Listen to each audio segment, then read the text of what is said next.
Today I want to talk about dominion, taking dominion.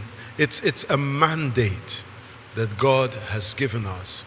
He's told us to have dominion. And I'm going to share 6 steps to dominion. 6 steps to dominion. Now, I'm taking my text from the book of Genesis because, as I said, this is a mandate from God.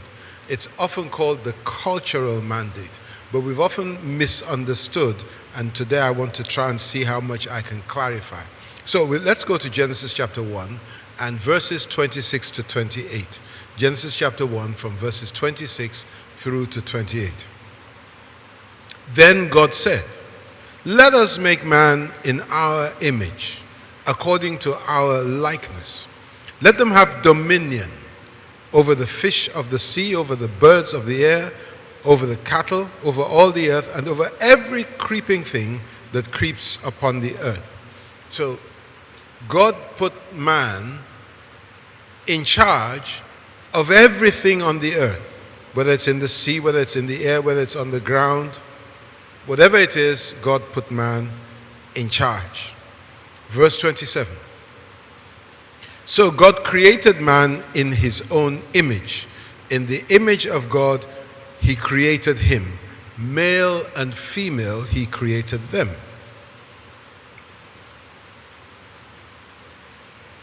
Then God blessed them, and God said to them, "Be fruitful and multiply.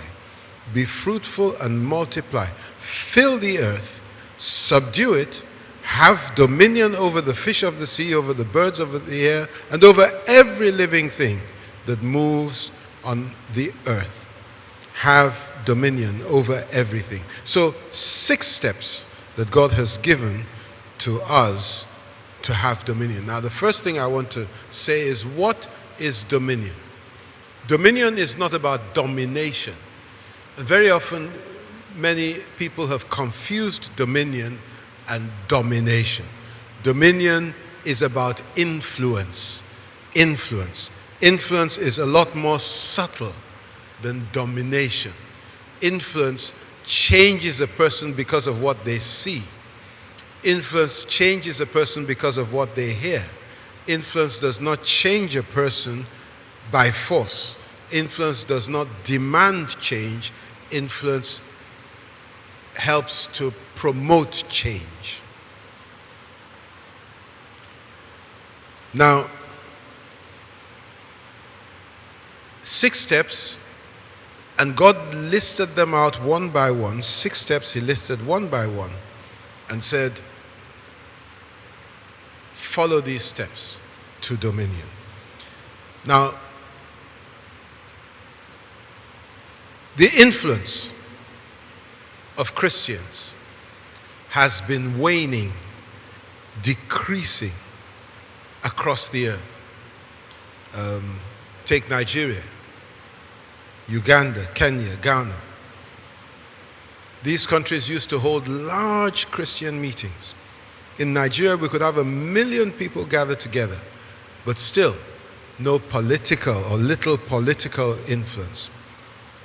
The influence still remains predominantly in the hands of those that don't believe in Jesus Christ. Another problem we have is we preach an individual gospel. The gospel of the kingdom of God deals not only with individual sin, but it also deals with systemic sin. Now, the people of the Islamic faith do not separate politics, education, etc. from religion. That's one of the reasons they have such tremendous influence. If we are going to have influence, then we must recognize that we've locked ourselves into the 4 walls of the church. We've not paid attention to what is going on, and we have not followed the steps that God gave us. So let's look at the first step. Let us make man in our own image, according to our likeness. Let them have dominion over the fish of the sea, over the birds of the air, and over the cattle, over all the earth, etc., etc. Now let me start with a statement. The greatest reflection of God's image on the earth is not the church. It is not to be found in politics or in business.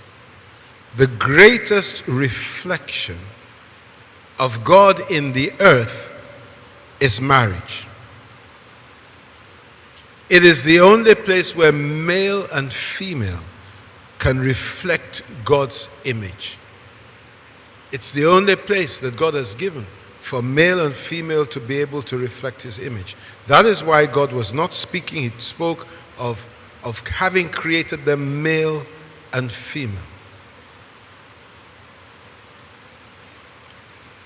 Paul calls it a mystery. He calls it a mystery. Satan is not homosexual. He has no sex. But he has been pushing an LGBT agenda, trying to redefine marriage, because marriage is the biggest battleground that Satan is going to use to wage war against God and God's people. He wants to destroy marriage, because if he can destroy marriage, he will mar God's image. The church is only as effective as its marriage is. The church is a family of families. There is no important title, not archbishop or bishop or cardinal. There is no more important title than the title father or mother, because it all boils down to the family. So the first step is to restore sanctity to family life. That's God's mandate. He wants the family to be the building brick upon which nations are built. So family. Now, let me go on to step 2. He said, be fruitful. The very first thing God said. Step 2. Be fruitful. Be fruitful. This is often misunderstood. A lot of people think when God said be fruitful, he is saying to us, win souls. Win souls. Go out and evangelize. He was not talking of evangelical fruit. Nor was he talking of the fruit of our labor.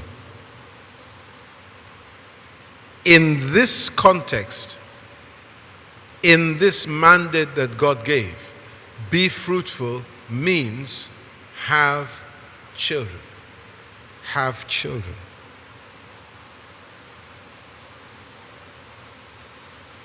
Now, it's important to understand this. In Europe, the average number of children in families is 1+. That is why there's migration into Europe. Because when two people have one child, the population begins to decrease. And after some time, there'll be nobody left. So that's why there's a lot of migration to Europe. The populations of most European countries will become predominantly non-Christian, because most of the migration is coming from a non-Christian world. Less of God leads to more of self. The less we have God in our lives, the more we take the center stage. More of God leads to less of self, more of other-centeredness. When self takes the backstage, God takes the front stage. And when God is at the front stage, he directs us to others. He makes us care and take care of others. So, one of the first keys of Satan is to stop us from having children, or as many children as we would like to. Now, there's a lot of talk about family planning. And I want to say that it's important to plan your families, because you want to be able to give your children the best. You don't want to have so many children that you cannot look after them all. But never forget that God, who blessed you with the children, has the ability to open doors and make a way for you. So don't limit the number of children you have because of pressure. Limit the number of children you have because that's how God is directing you. So step number 2 is be fruitful. Step number 1, marriage. Restore the sanctity of marriage, the sanctity of family. Step number 2 is have children. Have children. Step number 3, he said, multiply. Multiply. Now, multiply was something God commanded of Adam long before he had any children. He said, multiply. So multiplication is not about having children. Adam was chosen by God not for his faith, but because God knew he would train his children in the way of God. Okay? Now this is important. Multiply means be generational in your outlook. Multiply means look to generations that are yet to come. Make provision for generations that are yet to come. Let's look at the world today. Most countries have borrowed so much money that their children's children will not be able to repay it. That's not a generational attitude. That's not multiplication in a biblical sense. Think 3 generations ahead. Think 3 generations ahead in every action that you take. That is multiplication. Step number 4, he said replenish or repopulate. The word replenish conveys the idea of sanctification. When God says replenish the earth, he's really saying to us, send our children into all the world's cultures. And I'm not talking about culture in an ethnic sense. Send your children into all the world's cultures. There's a culture in healthcare. There's a culture in education. There's a culture on the sports field. Send your children into as many areas as they can to go and bring God's culture, God's way of doing things into every aspect of our lives. Send your children to repopulate, to replenish, to change minds, to influence people, to influence change, to influence the different cultures that exist on the earth. Let me just say something about one culture that needs to change. I like watching football. And whether it's the spectators or the players on the field, one of the things that has become cultural in football is swearing, using expletives. People are quick to do it. And that's a culture that we can change. There are some Christian footballers that play in senior leagues across Europe.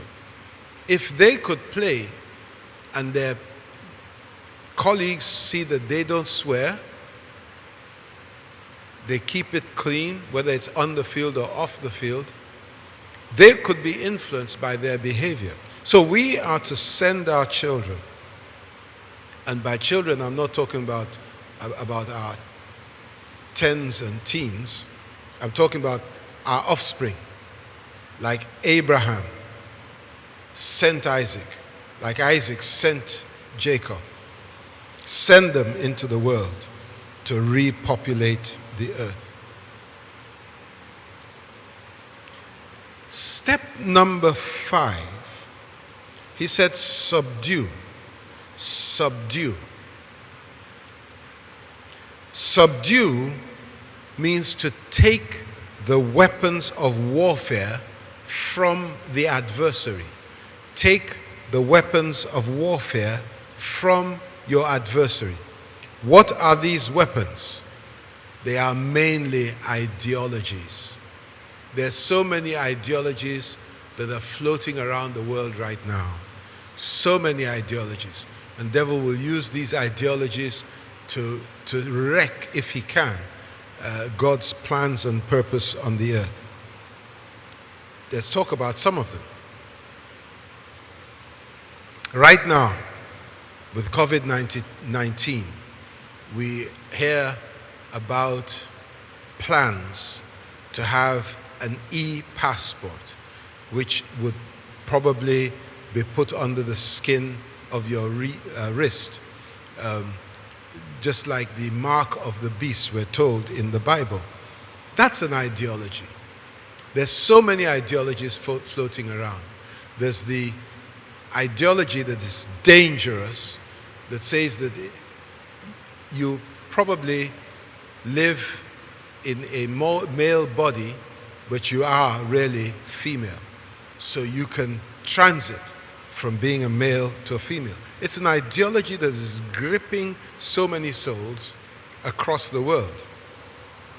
It has not begun to prevail in Africa yet, but it's only a matter of time. So we, the church, must be able to take the weapons of their warfare away from them.